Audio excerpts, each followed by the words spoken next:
네, 여러분 안녕하세요. 반갑습니다. 소개해 주신 대로 제 이름은 임형규고요. 직업은 목사입니다. 직업이 뭐냐는 얘기를 늘 듣습니다.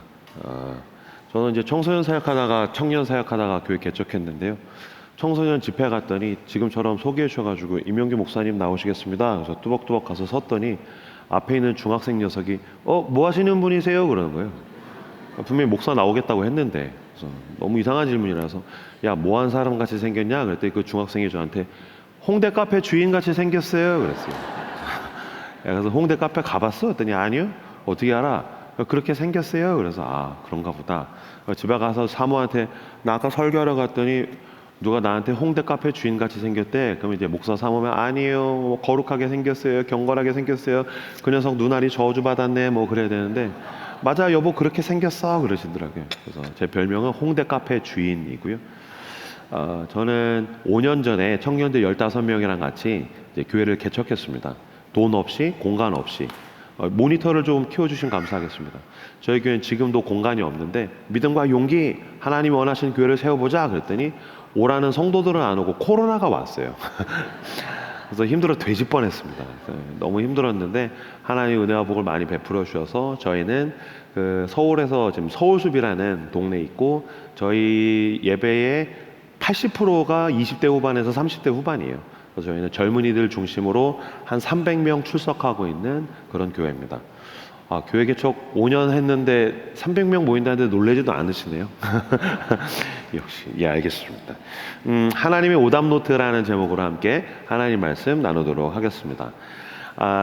제가 처음에 제가 사는 집에 이사를 갔는데 아내가 세탁실에 빨래를 3단 빨래통을 사왔어요. 1단, 2단, 3단으로 된 3단 빨래통.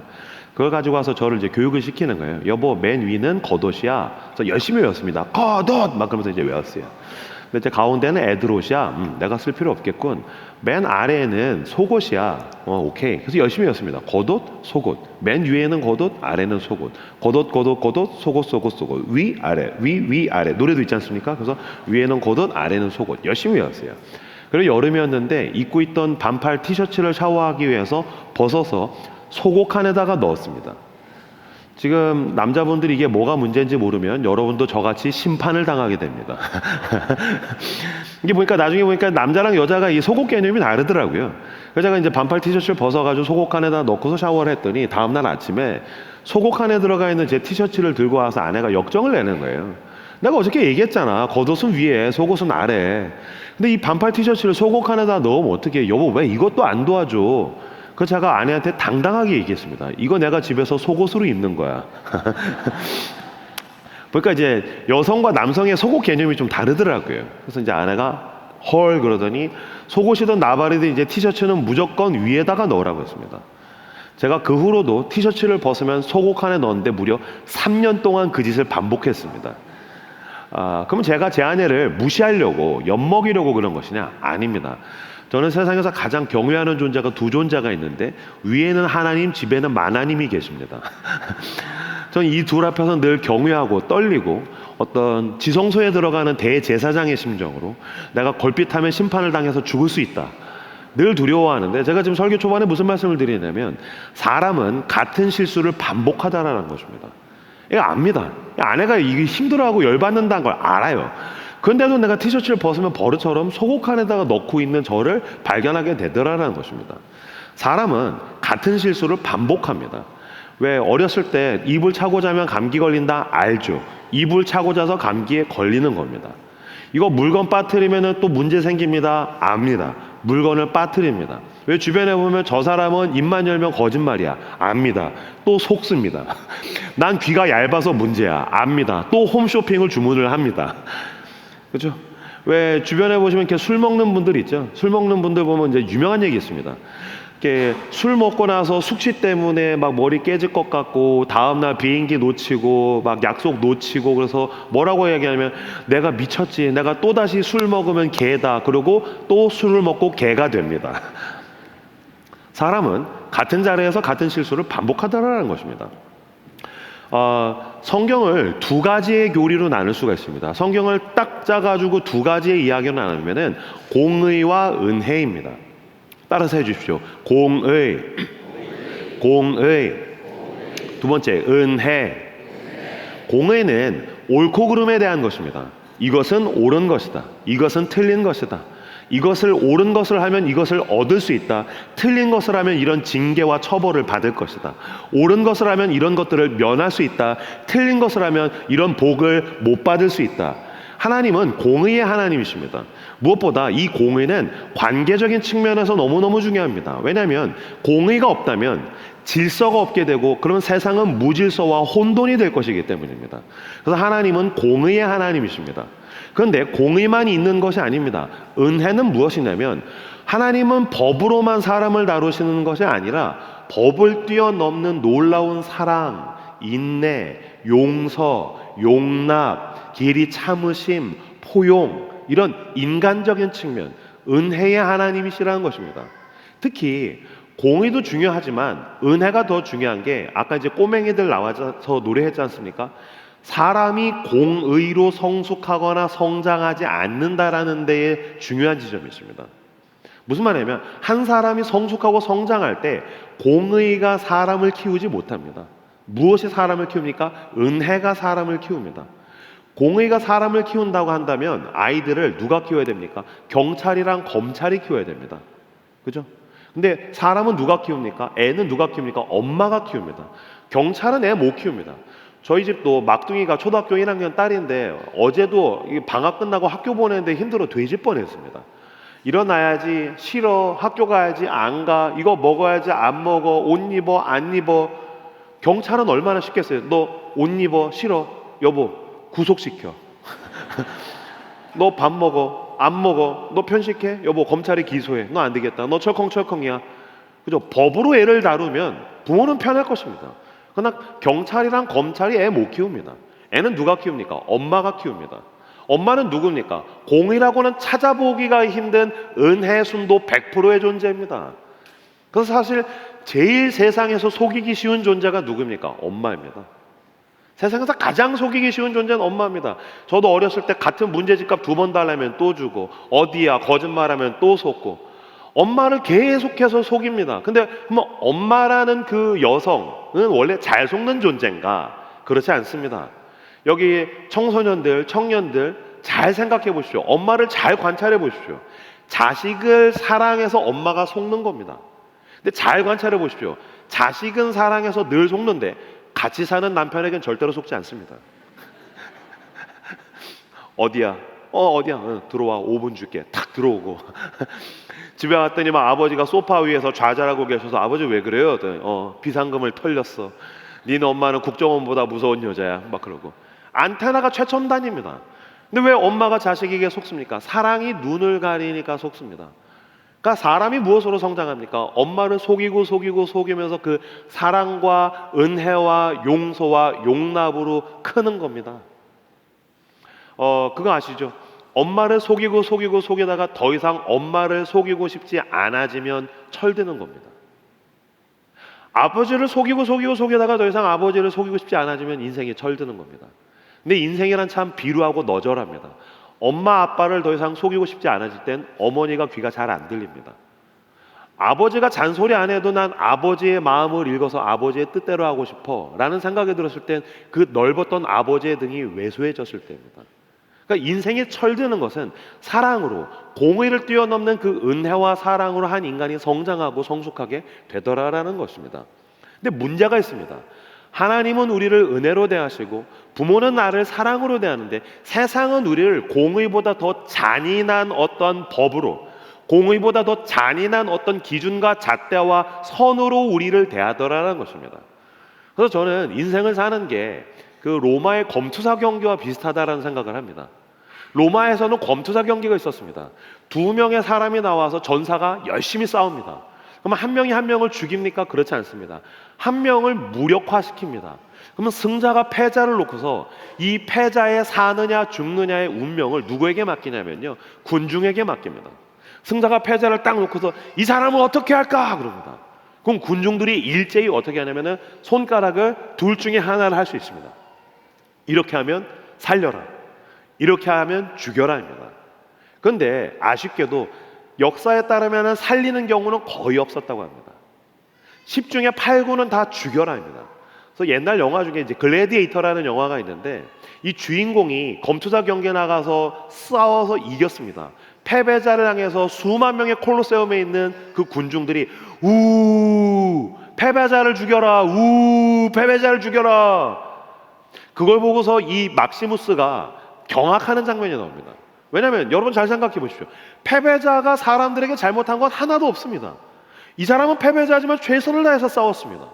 근데 왜인지는 알 수 없으나 성난 군중은 패배자를 향해서 패배자는 죽어야 돼, 실패자는 죽어야 돼, 게임에 졌으면 죽어야 돼 라고 이야기하는 게 검투사 경기입니다.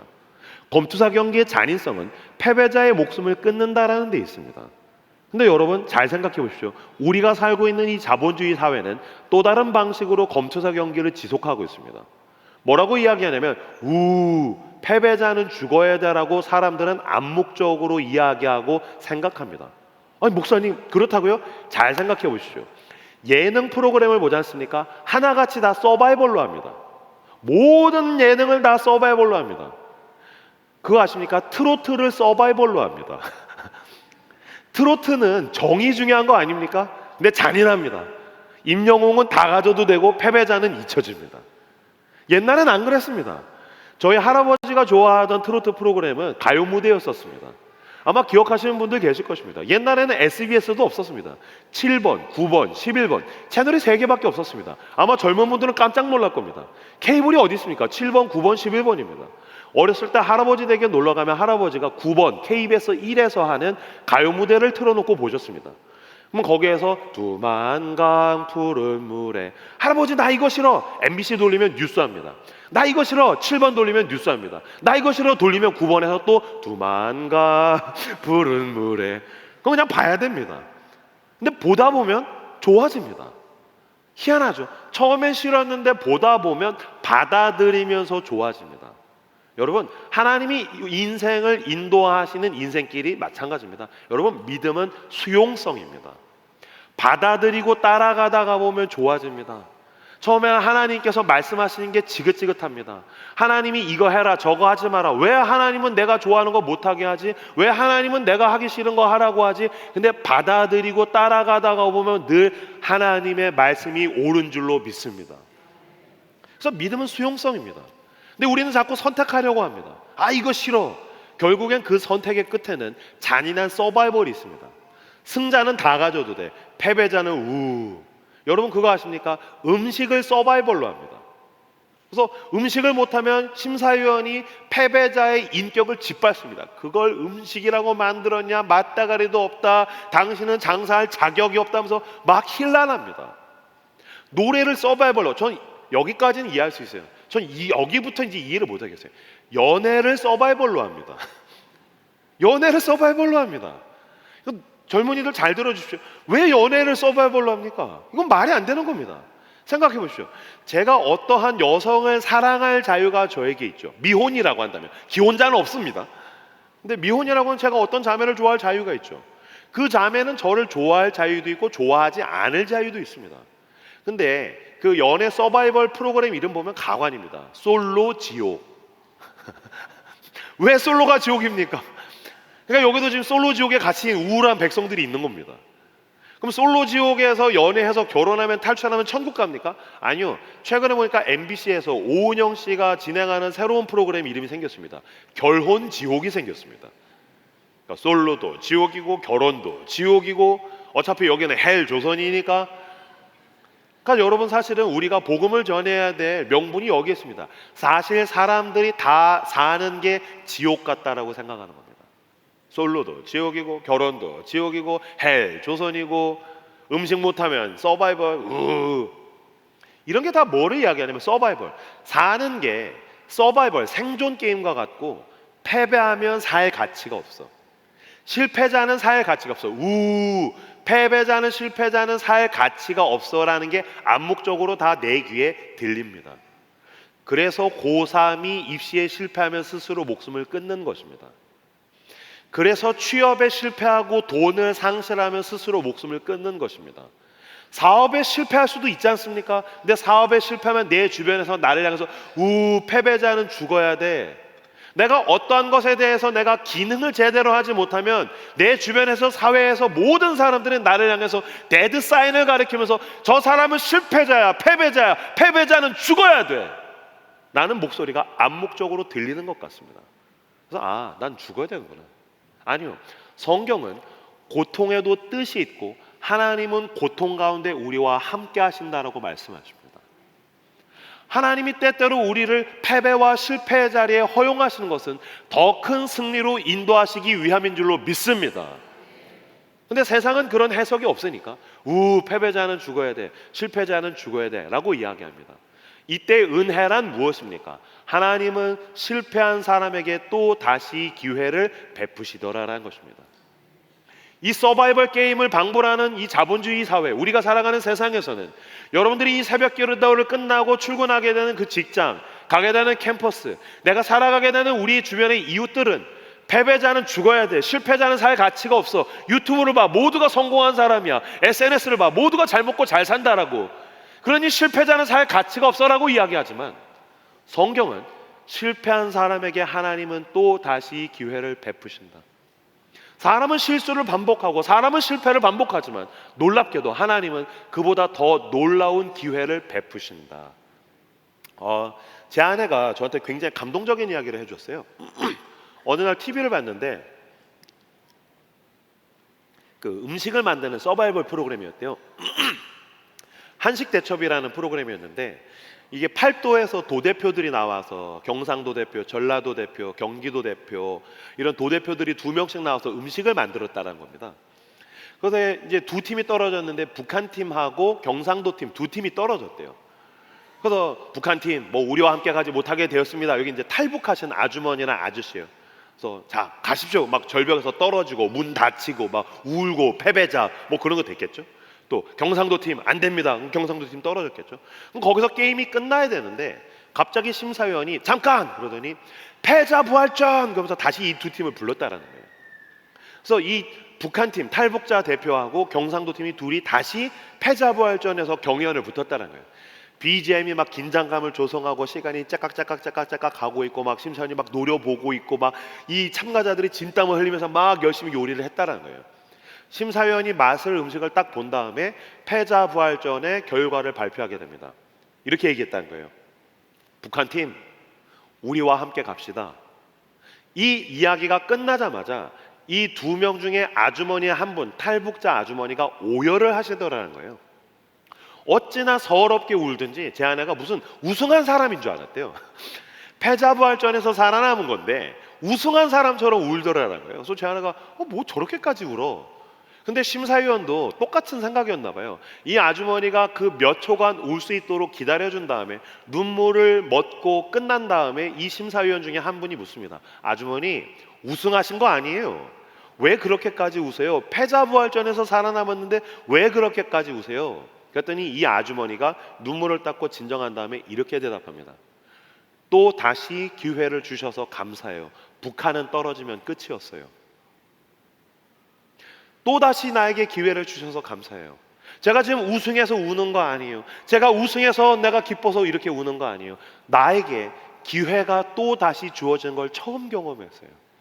난 실패하면 끝인 줄 알았어요. 북한은 떨어지면 끝이었어요. 저에게 또다시 기회를 주셔서 감사해요. 제가 그 이야기를 재방송으로 보면서 제가 그때 깨달았어요. 은혜란 실패한 사람에게 기회를 줄 테니 가서 우승하라는 얘기가 아니구나. 은혜란 무엇입니까? He gives me a second chance. 하나님은 실패한 사람에게 또 다시 기회를 베푸시더라라는 것입니다. 내가 예수 그리스도를 처음 만나던 날에 나는 사실 그때 심판받아서 죽었어야 됩니다. 근데 우리 주 예수 그리스도의 십자가의 은혜로 He gives me a second chance. 그가 나에게 또 다시 기회를 베푸셨습니다. 내가 회개할 때마다 주님은 나에게 또 다시 기회를 베푸십니다. 내가 좌절할 때마다 그 낙심의 자리에 주님은 찾아오셔서 또 다시 기회를 베푸십니다. 나는 내 세상이 끝났고 하나님 난 끝났습니다, 망했습니다 라고 이야기할 때마다 나의 주 예수 그리스도는 아니야, 너는 끝났을지라도 난 끝나지 않았어. 너가 끝났을 때 나는 시작한단다. 그는 나에게 또 다시 기회를 베푸시는 주님이신 줄로 믿습니다. 은혜란 무엇입니까? 기회를 줄 테니 가서 우승해라가 아닙니다. 하나님은 실패한 자들에게 또 다시 기회를 베푸시더라라는 것입니다. 어느 겨울에 저희 딸이랑 같이 손을 잡고서 산책을 막 하고 있는데, 그때 저희 딸이 한 6, 7살쯤 됐을 때인데 나무를 이렇게 가리키면서 아빠, 저 나무는 왜 죽었어? 라고 이야기하는 거예요. 아, 은열아, 죽은 거 아니야, 겨울이라 그래. 아니야, 아빠, 죽었어. 아니야, 은열아, 죽은 거 아니야, 겨울이라 그래. 아니야, 아빠, 죽은 거야, 죽은 거야. 그래서, 아, 은열아, 왜 자꾸 죽었다고 그래? 죽은 거 아니야, 겨울이라 그래. 아빠가 여름에 그랬잖아. 나뭇잎 다 떨어지고 가지가 메마르고 나무가 앙상하면 죽은 나무라고 아빠가 여름에 그랬잖아. 무슨 말이냐면요, 여름에 둘이서 손을 잡고 산책하고 있는데 모든 나무가 수풀이 우거져 있는데 한 나무가 진짜 나뭇잎이 다 떨어지고 가지가 메마르고 앙상한 거예요. 아빠, 저 나무는 왜 저래? 은율아, 죽은 거야. 나무가 죽으면은 나뭇잎이 다 떨어져, 가지가 메말라. 저건 죽은 나무야. 그걸 기억하고 겨울에 보니까 죽은 나무와 겨울나무가 동일하게 보이거든요. 그걸 떠올리고서 죽은 나무야, 와우. 물론 이제 우리는 다 동심이 갈갈이 찢겨진 상태 아니겠습니까? 그러니까 우리는 인생의 사계절을 아무렇지 않게 순환하다가 보니까 뭐 당연한 거 아닌가라고 자연스러운데, 인생의 사계절을 몇 번 경험해 보지 못한 동심이 남아있는 아이들에게는 죽은 나무와 겨울나무가 동일해 보이더라는 거예요. 그때 제가 알았어요. 아, 생명이란 어디에 있는가? 여러분, 생명은 사실 굉장히 사소한 것의 차이가 있습니다. 죽은 나무와 겨울나무의 차이가 무엇입니까? 봄이 왔을 때 또 다시가 있으면 살아있는 나무고, 또 다시가 없으면 죽은 것입니다. 그러니까 생명력에는 아주 간단한 것에 있는 것입니다. Again, 또 다시가 있으면 살아있는 것이고, 또 다시가 없으면 죽은 것입니다. 할렐루야. 여러분, 이 새벽에 나오신 것은 놀라운 축복입니다. 왜 그렇습니까? 만약에 하나님이 우리에게 새 날을 또 다시 주시지 않았다면 우리는 이 아침에 기도할 수 없습니다. 하나님 만약에 우리에게, 여러분, 어제 저녁에 눈을 감고 자는 것까지는 나의 일입니다. 그러나 눈을 뜨는 것은 하나님께서 주신 은혜인 줄로 믿습니다. 그러니까 하나님께서 나에게 또 다시 새 날을 허락하셔서 우리는 눈을 뜨고 또 다시 기회를 주셔서 우리는 새벽에 나와 기도하는 것입니다. 제가 사랑하는 목사님 중에 미국의 존 오트버그라는 유명한 설교자 목사님이 있는데, 이분이 무슨 얘기를 했냐면, 나무에 새순이 봄이 되어서 새순이 돋을 때 사람들은 아무렇지 않은 자연현상으로 보지만, 이 존 오트버그는 새순 하나하나를 보면서 온 우주의 창조자요 섭리자이신 하나님이 새순, 미물 하나를 향해서 Again, Again, Again 이라고 이야기하는 하나님의 음성이 막 느껴지는 것 같아서 가슴이 뛴다라는 거예요. 꽃이 필 때에 그 꽃 하나하나를 향해서 Again, Again, Again 이라고 이야기하는 하나님의 음성이 느껴지는 것 같다는 거예요. 해가 떠오를 때, 일출의 찬란한 태양이 떠오를 때 그 태양을 향해서 Again 이라고 이야기하는 하나님의 음성이 느껴지는 것 같아서 막 가슴이 뛴다는 거예요. 그럼 이제 여러분들 가운데 만약에 천문학을 전공하신 분들은, 여러분, 목사님, 그건 자전과 공전에 의해서 저도 압니다. 그러나 사실 우리는 믿음의 눈을 들어서 봤을 때는 나에게 Again, 또 다시 기회를 베푸시는 하나님.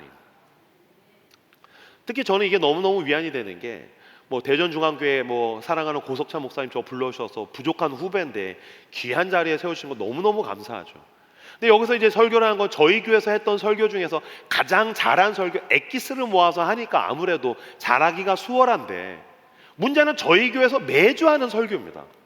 매주 새로운 설교를 하는데 매주 어떻게 새로운 설교를 매주 잘하겠습니까? 물론 전 늘 잘하죠. 그러면서 불구하고 어떻게 늘 잘합니까? 어떤 날 설교하고 나면 진짜 설교를 죽쓸 때가 있습니다. 그래서 설교를 죽써가지고서 막 쥐구멍 있으면 들어가고 싶고 막 도망가고 싶고 얼굴이 죽상에 대해서 막 우울해 있더니 저희 청년 하나가 와가지고, 목사님 왜 이렇게 표정이 어두우세요? 그래서 설교를 죽썼어.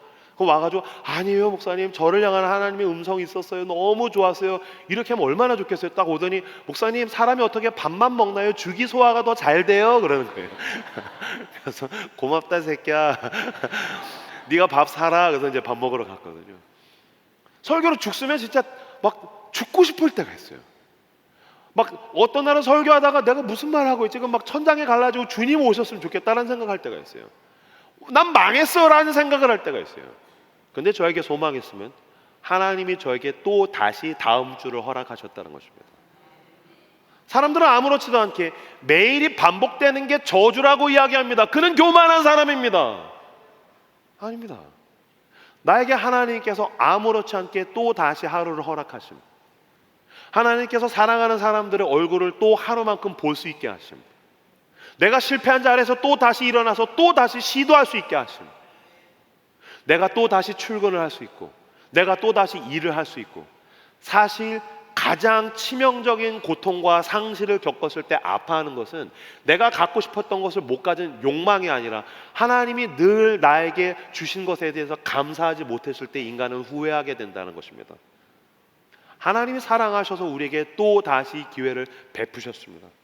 은혜란 또 다시 하나님은 기회를 베푸신다. 그러므로 한 번도 실패하지 않은 사람처럼 시도를 하고, 한 번도 상처받지 않은 사람처럼 사랑하고, 한 번도 무너지지 않은 사람, 넘어지지 않은 사람처럼 일어나 뚜벅뚜벅 믿음의 길을 걸어가시는 여러분들 다 되시기를 주님의 이름으로 축복합니다. 마태복음 18장 21절에서 22절에 보시면요, 그 베드로가 예수님께 나와서 이렇게 이야기합니다. 주님, 제 형제가 7번 잘못하면 7번 용서해 주면 될까요? 예수님이 그걸 거절하십니다. 아니, 7번씩 70번 해야 돼. 여기서 베드로가 예수님께 거절을 당하니까 베드로가 믿음이 약하다라고 생각합니다. 아닙니다. 잘 생각해 보십시오. 본인에게 적용해 보십시오. 지금 베드로는 뭐라고 얘기하고 있냐면, 내 주변에 있는 누군가가 나에게 7번 잘못하면 제가 용서해 주면 될까요? 이건 위대한 선언입니다. 왠지 아십니까? 사실 우리는 그렇게 하지 못하기 때문입니다. 여러분, 대전중앙교회에서 서로 7번 용서하실 수 있겠습니까? 쉬운 일 아닙니다. 잘 생각해 보시죠. 만약에 대전중앙교회가 서로가 서로에게 자, 우리 결단하자, 묻지도 따지지 않고 그냥 무조건 7번은 용서해 주자. 만약에 대전중앙교회 성도들이 서로가 서로를 향해서 묻지도 따지지 않고 오직 7번은 서로 용서해 주기로 결단하지 않습니까? 그러면 이 대전 땅이 여러분의 교회를 향해서 하나님의 나라라고 부르게 될 겁니다. 교회만 못합니까? 가족도 못합니다. 용서가 뭡니까? 말도 7번 못합니다. 우리 그거 아시죠? 형규야, 이거 어떻게 하면 돼? 이거 이렇게 하면 돼. 고마워. 형규야, 이거 어떻게 하라고 했지? 이렇게 하라고. 고마워. 형규야, 이거 어떻게 하라고 했지? 내가 몇 번을 말해야 돼? 2번 했습니다. 여보, 이거 어떻게 하라고? 아빠, 이거 어떻게 하라고? 아들아, 이거 어떻게 하라고? 목사님, 이거 어떻게 하라고요? 형제님, 자매님, 이거 어떻게 하라고요? 우리 말도 7번 못합니다. 말도. 저는 군대에서 내가 몇 번을 말해야 돼 이렇게 이야기하는 사람 제일 싫더라고요. 그 사람은 2번 이상 말을 안 하는 사람이기 때문입니다. 그러니까 우리는 살아가는 가족끼리도 말도 7번 못하는데, 여보, 이거 이렇게 하면 돼. 어떻게 하라고? 여보, 이거 이렇게 하면 돼. 이거 어떻게 하라고? 이거 이렇게 하면 돼. 여보, 이거 어떻게 하라고? 지옥에 나가라. 이렇게 하면 돼. 지옥에 나가라는 괄호입니다. 우린 말도 7번 못합니다. 근데 어떻게 7번씩 70번 용서합니까? 그럼 주님께서 지금 말도 7번 못한 자들에게 7번씩 70번 용서하라고 용서를 강요하시는 겁니까? 그렇지 않습니다. 예수님이 이야기하신 것입니다. 너희는 서로 7번도 용서 못하지, 나는 7번씩 70번도 할 수 있단다. 사실 우리가 회개할 때 어떤 회개합니까? 날마다 새로운 신박한 죄를 회개하는 사람은 없습니다. 늘 똑같은 죄 회개합니다. 어제 했던 죄 오늘도 회개합니다. 지난주에 회개했던 죄 오늘도 회개합니다. 어떤 면에서 가장 지긋지긋하실 분은 예수님일 겁니다. 주님, 용서해 주십시오. 제가 또 여기서 죄졌습니다. 또 다시 넘어졌습니다. 내가 몇 번을 말해야 돼? 내가 몇 번을 용서해 줘야 돼? 너 몇 번 죄졌지? 제가 지금 491번입니다. 너 성경 못 봤어? 7749 490번까지야. 491번 지옥으로. 아니요, 7번과 70번은 무한을 의미합니다. 너가 7번씩 70번 똑같은 데에서 죄 짓고 실수하고 실패할지라도 again, 형규야, 난 너에게 또다시 기회를 줄 거야. 저는 하나님이 우리 어머니와 같지 않음에 대해서 너무너무 감사합니다. 왜냐하면 하나님은 기억하지 않으시더라고요. 여러분 놀랍지 않습니까? 모든 걸 알고 계신 분이 내가 회개하면 기억하지 않으시기로 결단하셨다는 사실이, 온 우주 만물을 다 지으셨고 온 우주의 역사를 다 알고 계시는 그분이, 전지전능하신 분이 내가 회개하면 처음 듣는다. 형규야, 너가 그런 죄를 지었다는 걸 내가 처음 듣는다. 회개해라. 내가 너의 죄를 도말해 줄게, 태워줄게. 난 기억하지 않을 거야. 전 이게 너무너무 감사해요. 우리 엄마는 계속 기억하시더라고요. 그래서 만약에 하나님 우리 엄마 같았으면 하나님 용서해 주세요. 아니야, 넌 지난주에도 그랬어. 넌 작년에도 그랬어. 너 생각해봐. 너 고3 때 너 때문에 힘들어 죽을 뻔했어. 그래서 우리 엄마는 창세 전으로 막 소급해요. 네가 네 애비를 닮아서 그래 하면서 막 올라가요. 근데 하나님은 기억하지 않으신 거예요. 7번씩 70번. 여러분, 제가 오늘 설교 제목을 하나님이 오답노트라고 적었습니다. 무엇입니까? 실수하고 실패하고 넘어질 때마다 적는 게 오답노트죠. 우리가 실수하고 실패하고 넘어질 때마다 적으신 하나님의 오답노트는 마태복음에 있는 가장 마지막 구절입니다. 너가 실수하고 실패하고 죄 지을 때마다 7번씩 70번. 그리고 마태복음의 마지막 구절에 뭐라고 나와 있죠? 세상 끝날까지 내가 너희와 항상 함께 있으리라. 아멘. 병규야, 걱정하지 마라. 너의 세상에 끝날 때까지, 너의 운명이 끝날 때까지, 그리고 그 영원의 시간이 너에게 찾아올 때까지 내가 너와 항상 함께 있으리라. 그 주님을 붙들고 또 다시 시작하시는 여러분들 다 되시기를 주님의 이름으로 축복합니다. 아까 우리가 설교를 시작할 때 읽었던 그 성경 본문은 창세기 20장은 아브라함에 대한 이야기입니다. 아브라함은 믿음의 조상이라는 별명을 가지고 있습니다. 이것은 아브라함이 자기의 실력으로 잘 믿어서 거기에 갔다는 것이 아닙니다. 아브람이죠. 원래는 그냥 동네에 있는 아저씨.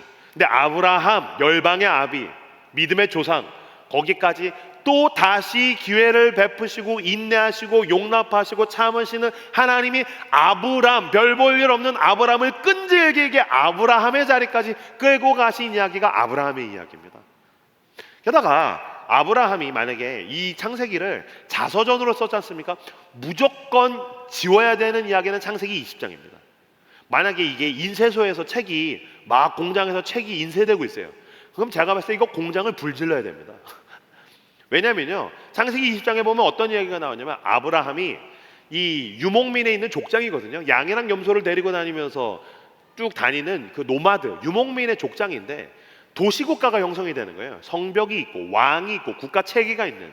그래서 그랄 땅에 가서 아비멜렉이라는 그 왕을 만나게 됩니다. 왕이 묻습니다. 옆에 여자 누굽니까? 뭐라고 얘기합니까? 제 누이입니다. 이거 거짓말이죠. 원래 누굽니까? 자기 아내입니다. 자기 와이프입니다. 근데 왜 누이라고 속였습니까? 왕이 내 옆에 여자를 욕심내면 나를 죽이고서라도 데려갈 거야. 그래 나는 거짓말을 해야지 살아남을 수 있어. 옆에 여자 누굽니까? 누이입니다요. 데려가시죠. 그래서 비열한 거짓말을 해서 마누라를 팔아먹고 자기 목숨을 건사하려고 했습니다. 게다가 여러분, 제가 무서운 말을 하나 이야기해 드릴까요? 거짓말은 절대로 우발적이지 않는다는 것입니다. 여러분, 사람은 어떠한 일이 터졌을 때 바로 본능적으로 거짓말을 떠올립니다. 내가 이것으로 인해서 손해보지 않으려면, 내가 이것으로 인해서 정직하려면 내가 희생해야 되고 손해봐야 되니까 내가 거짓말해야지. 그리고 그 거짓말을 마음속에서 계속해서 되뇌이면서 완벽한 거짓말을 만들어냅니다. 머릿속에서 마음속에서 거짓말을 연기하고 거짓말을 해야 되는 상황을 연출하고 시뮬레이션을 해서 그 상황이 왔을 때 내 뒷주머니에 있는 능숙한 거짓말을 꺼내는 겁니다. 그러니까 사실은 그 왕을 향해 나아가면서 왕이 분명히 내 아내를 욕심낼 거야. 그럼 나는 내 아내라고 이야기하면 죽을 수 있어. 누이라고 거짓말해야지. 준비했다가 거짓말을 꺼내는 겁니다. 옆에 여자 누굽니까? 제 누이입니다요. 데려가십시오. 아브라함이 죄짓고 아브라함이 사고 쳤습니다. 그래서 아브라함의 아내를 그 그랄 왕 아비멜렉이 데리고 갔습니다. 자기 아내를, 사랑하는 아내를 다른 남자가 데리고 갔는데 잠이 오겠습니까? 그날 저녁에 밤잠을 설쳤을 겁니다. 아브라함은 비참함 가운데에서 여보 미안해, 날 죽여, 나는 자격이 없는 인간이야, 난 인간이 아니야 하면서 막 침상에서 떼굴떼굴 굴렀을지도 모르겠습니다. 놀랍게도 아브라함이 사고 쳤는데 그날 저녁에 누가 그랄 왕 아비멜렉을 찾아갔습니까? 하나님이 찾아가셨습니다. 여러분 기억하십시오. 우리가 사고 치면 하나님이 책임지십니다. 아브라함이 사고 쳤는데 하나님께서 그랄 왕 아비멜렉을 찾아가십니다. 아까 읽었던 창세기 20장 7절 말씀을 한번 띄워주실 수 있습니까? 창세기 20장 7절 말씀. 하나님께서 그 아비멜렉 왕에게 이렇게 이야기하십니다. 같이 읽겠습니다. 시작.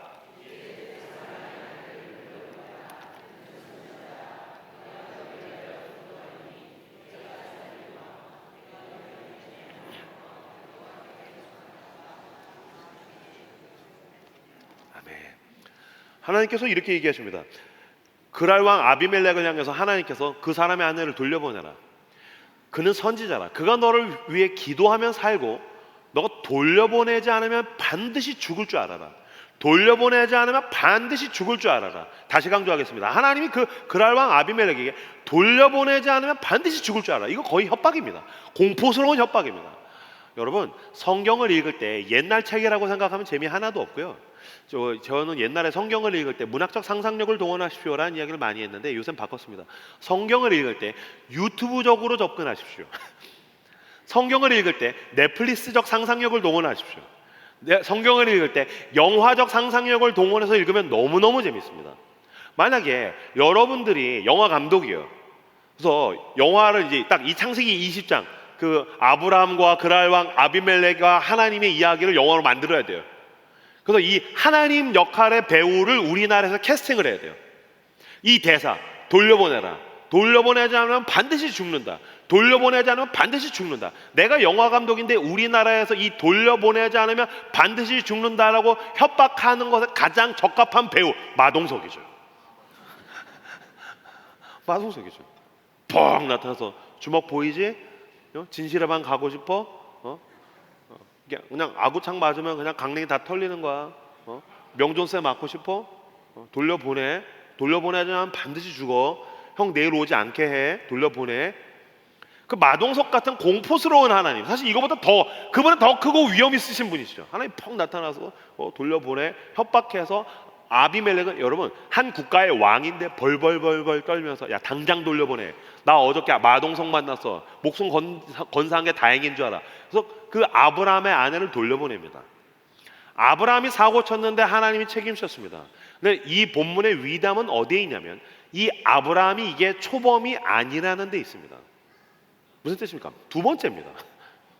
창세기 12장에 보면 아브라함이 아내와 가족을 데리고서 이집트에 갑니다. 이집트 왕 파라오가 묻습니다. 옆에 여자 누굽니까? 누이입니다. 데려가시죠. 그날 저녁에 하나님 펑! 야, 너 파라오야? 돌려보내. 너 10계명 그거 몰라? 내가 10가지 재앙으로 작살낸 거 몰라? 너 출애굽기 안 읽었어? 내가 작살냈어. 돌려보내. 예, 알겠습니다. 돌려보냈습니다. 근데 그럼 그렇게 한번 마누라 팔아먹어서 하나님이 책임져 주셨으면 하나님 날 용서해 주셔. 다시는 이런 일이 없게 하겠습니다. 여보 날 용서해 줘. 내가 당신을 팔아먹은 이 비열한 거짓말을 용서해 줘. 내가 다시는 이런 일 없을 거야. 그래 놓고 똑같은 짓을 또 한 겁니다. 창세기 20장에서 똑같은 짓을 또 했습니다. 그럼 하나님이 이 정도 됐으면 누구 찾아가야 됩니까? 아브라함 찾아가셔야죠. 뻥! 그날 저녁에 마동석같이 오셔서 형 주먹 보이지 아브라함?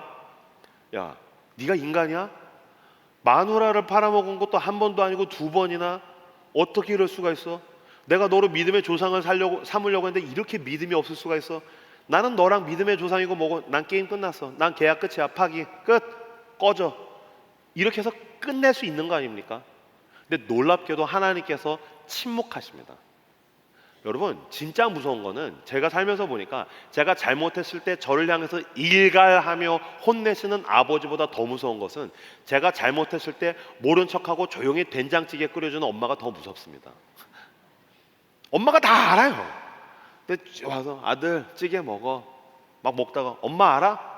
너 사고 친 거 엄마 몰라. 엄마 아는구나 하면서 막 울면서 된장찌개 먹고. 하나님이 그 엄마의 놀라운 침묵의 사랑으로 아브라함을 품으십니다.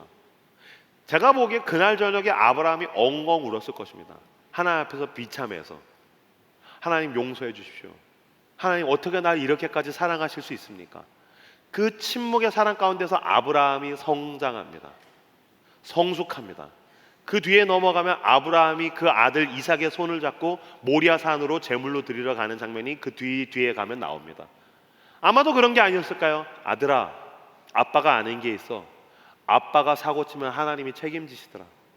아빠가 또 똑같은 자리에서 또 사고 치면 하나님은 또 책임지시더라. 아빠가 잔머리 굴리면 꼭 문제가 터지더라. 그러면 하나님은 또 다시 책임지시더라. 아들아, 하나님이 왜 나에게 아들을 달라는지 모르겠다. 그런데 아들아, 아빠는 믿는다. 하나님은 책임지시는 하나님이시단다. 가자. 하나님께서 아브라함까지 끌고 가셨는 줄로 믿습니다. 그 아들 이삭에게도 동일하게 행하셨습니다. 창세기 26장에 보면은 이삭이 우물을 파는 사건이 나옵니다. 이삭은 굉장히 소심한 사람이었던 것 같습니다. 우물을 팠는데 첫 번째 우물이 나왔는데 이웃 사람들이 빼앗아갔습니다. 첫 번째 우물 이름을 뭐라고 붙였냐면 에색이라고 붙였습니다. 우물을 왜 뺏어갔을까요? 여러분 4대 문명은 다 강가에 있습니다. 우물 하나가 있으면 빌리지나 타운, 마을 하나가 나오는 것입니다. 그러니까 우물은 재산입니다. 불량배들이 뺏어갔다고 나왔는데 아니요, 사병 집단을 거리고 있는 동네 호족이 그걸 뺏어간 것입니다. 그럼 싸워야 되지 않습니까? 여러분, 아브라함도 그렇고 이삭도 그렇고 군대가 있었습니다. 그래서 보면은 그 소돔과 고모라 연합 전쟁에서 아브라함은 싸워서 승리한 적이 있습니다. 그러니까 이삭에게도 그 군대가 있었을 거예요. 원래 유목민들이 싸움 기가 막히게 잘합니다. 몽골 민족, 터키 민족, 유목민들은 싸움 다 잘합니다. 그러니까 싸우면 되는데 어쩌면 부하들은 이삭 마님 싸우시죠? 아니야. 이건 에색이야.